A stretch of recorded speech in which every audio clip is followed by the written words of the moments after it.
Take की वजह से, लेकिन नंबर्स कैसे रहेंगे? क्योंकि हो सकता है नंबर्स के बाद कुछ ऐसा हो जाए जैसा टेक महिंद्रा में हुआ। जरा एक बार पहले टेक महिंद्रा का चार्ट आपको दिखाते हैं, फिर उसके बाद इन्फोसिस का अनुमान भी जानेंगे।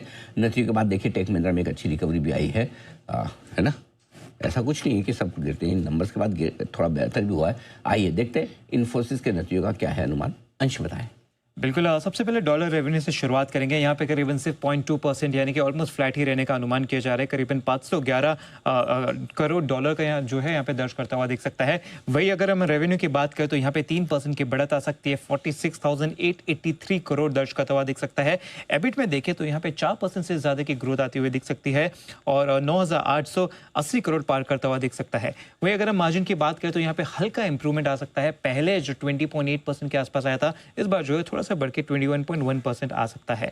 अब यहाँ हम देख रहे हैं कि जो लोअर बिलिंग डेज की वजह से और सीजनल वीकनेस की वजह से जो है थोड़ा सा यहाँ पे रेवेन्यू में अपसाइड में जो है एक लिमिट आता हुआ दिख सकता है, जिस वजह से यहाँ पे थोड़ा सा प्रेशर पड़ता दिख सकता है। वही अगर हम यहाँ पे टोटल कॉन्ट्रैक्ट वैल्यू की बात करें तो ये 2 से 3 बिलियन डॉलर के बीच में रहने का अनुमान किया जा रहा है। लेकिन ये तो हो गया आंकड़ों की बात, लेकिन इसके अलावा मैनेजमेंट की कमेंट्री क्या रहती है, स्पेशली एआई डिफ्लेशन के इम्पैक्ट को लेकर, साथ ही साथ जो मिडिल ईस्ट क्राइसिस चल रहे हैं इसके इम्पैक्ट को लेकर, इसके ऊपर सबकी नजरें रहेंगी।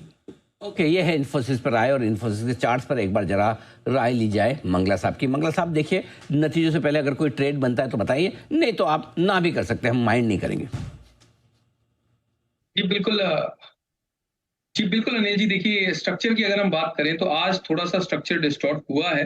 पिछले कुछ दिनों से एक कोशिश थी कि 1300 के लेवल से ऊपर निकल कर ये स्टॉक टिक जाए, और टिक भी रहा था तो मोमेंटम अच्छा बन रहा था। बट आज जिस तरह की मूवमेंट हुई, कल जिस तरह जो लो बनाया था स्टॉक ने 1300 पर, आज वहां पर हाई बनाया, एक रेजिस्टेंस फेस किया है। तो अब जब तक 1300 के ऊपर फिर से निकल कर ये स्टॉक नहीं निकल जाता है इन्फोसिस, तब तक फ्रेश लॉन्ग पोजीशंस एक बार के लिए हमें अवॉइड ही करनी चाहिए अनिल जी। ये है इन्फोसिस पर राय।